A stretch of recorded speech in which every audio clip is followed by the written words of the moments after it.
Hello friends, study with री education में आप सभी का स्वागत है। मेरा नाम है विकास कौशिक और आज का जो हमारा पर्यायवाची है वो है चंद्रमा। और जैसा कि मैंने कहा है कि आप इसे समझें तो कभी नहीं भूलेंगे, तो विश्वास कीजिए अगर आप इसे समझेंगे तो कभी नहीं भूलेंगे, ऐसा मेरा विश्वास है। तो करते हैं, लेट स्टार्ट।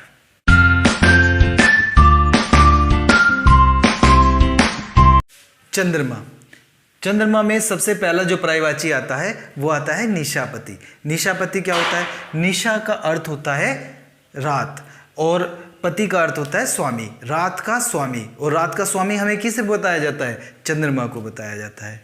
निशा नाथ, निशा माने रात और नाथ माने स्वामी, रात का स्वामी। रात का स्वामी कौन हुआ? चंद्रमा। निशा कर, निशा माने रात, कर माने किरणें, रात की किरणें, रात की किरणें का क्या होगा? चंद्रमा होगा। राकापति, राका संस्कृत का शब्द है और राका का अर्थ होता है रात्रि, पूर्णिमा की रात को बोलते हैं, रात भी बोलते हैं। रात, राका का हो गया रात, पति माने स्वामी, रात का स्वामी। तो रात का जो स्वामी होगा वो कौन होगा? चंद्रमा होगा। तारापति, तारा माने तारों, पति माने स्वामी, तारों का स्वामी, तारों का स्वामी कौन हुआ? चंद्रमा हुआ।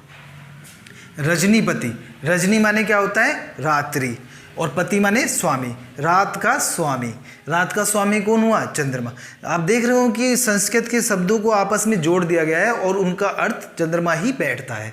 देख लीजिए, रजनीश, रजनी जमा ईश, रजनी का अर्थ क्या होता है? रात्रि, रात, और ईश माने ईश्वर। तो रात का जो देवता है वो किसको बोलेंगे? चंद्रमा को बोलेंगे। तारकेश्वर, तारक जमा ईश्वर, तारों का देवता, तारों का देवता कौन हुआ? चंद्रमा हुआ। राकेश, राका जमा ईश, राका का अर्थ होता है रात और ईश माने देवता, रात का देवता, रात का देवता कौन हुआ? चंद्रमा। हिमांशु, हिम जमा अंशु, हिम का होता है बर्फ, शीतलता, शीतलता, अंशु माने किरणें, जो शीतलता की किरणें देता है। शीतलता की किरणें कौन देता है? चंद्रमा। सुधांशु, सुधा माने अमृत, अंशु माने किरणें, अमृत की किरणें, अमृत की किरणें कौन देता है? चंद्रमा। क्योंकि ये समुद्र मंथन से निकले हैं, अमृत पान किए हुए हैं, इसीलिए इन्हें सुधांशु भी कहा जाता है। शुभ्रांशु, शुभ्रांशु माने शुभ्र माने सफेद, अंशु माने वही किरणें, तो सफेद किरणें। अब जो आपके चंद्रमा से किरणें निकलती हैं वो सफेद किरणें निकलती हैं और शीतलता प्रदान करने वाली हैं, तो इसको एक अर्थ कहेंगे सफेद किरणों का शुभ्रांशु। शीतांशु, शीत माने शीतलता प्रदान करना, अंशु माने किरणें, तो शीतलता प्रदान करने वाली किरणें कौन सी है? चंद्रमा है। शीतगु, शीत माने शीतलता, गु माने अंधकार, अंधकार में जो शीतलता प्रदान करे वो कौन है? चंद्रमा। गु का मतलब क्या करे? अंधकार होता है। जैसे एक शब्द बना है गुरु, गु का अर्थ हो गया अंधकार और रू का अर्थ होता है प्रकाश, जो अंधकार से प्रकाश की ओर जो हमारा मार्गदर्शन करे वो कौन है? गुरु। चंद्र, चंद्र संस्कृत का शब्द है और जिसका अर्थ होता है शीतलता पहुंचाना, तो उसका शीतलता पहुंचाने वाला कौन है? चंद्रमा। इंदु, इंदु शब्द संस्कृत की धातु ऊंद से बना है, जिसका अर्थ होता है गीला करना या तर करना, और ये एक तरह से जल का अस्तित्व का बोध कराता है, जल के अस्तित्व का बोध कराता है। और आप जानते हैं कि जल का जो गुण होता है वो शीतलता पहुंचाना होता है, इसीलिए चंद्रमा को जल का प्रधान कहा गया है, तो उसी से ही इंदु बना है। अब आप जानते हो कि जैसे इसी से इंद्र भी बना है, इंद्र का मतलब होता है जल बरसाने वाला। इंद्रा, इंद्रा भी इसी से बना है, जल बरसाने वाला हो गया इंद्र का, और इंद्रा का हो गया जल में पैदा होने वाली, जल में पैदा होने वाली यानी लक्ष्मी, तो ये वहीं से आया है। तो इंदु का अर्थ हो गया चंद्रमा।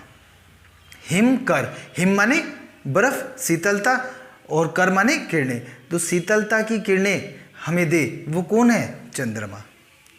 अमी कर, अमी माने होता है अमृत और कर माने किरणें, अमृत की किरणें कौन देता है हमको? चंद्रमा। छपा कर, छपा का अर्थ होता है रात और कर माने किरणें, रात की किरणें, रात की किरणें कौन होगी? चंद्रमा की। सुधा कर, सुधा माने अमृत और कर माने किरणें, अमृत की किरणें, तो अमृत की किरणें किसकी हैं? चंद्रमा की है। सुधाधर, सुधा माने अमृत, धर माने धारण करना, अमृत को धारण करने वाला कौन है? अमृत धारण किए हुए चंद्रमा। कलाधर, कला माने किरणें, धर माने धरना, धारण किए हुए, किरणों को धारण करने वाला कौन है? चंद्रमा है। मयंक, मयंक शब्द आप जानते होंगे, ये तद्भव शब्द है, तत्सम नहीं है, तद्भव शब्द है। और किसका है? मृगांक का है। तो मृगांक जो शब्द बना है वो इस तरीके से बना है, जैसे पुराने लोग चंद्रमा के बारे में ये कहते थे कि चंद्रमा पर जो दाग धब्बे दिखाई दे रहे हैं वो हिरण के हैं या खरगोश के हैं, खरगोश के बने हुए हैं।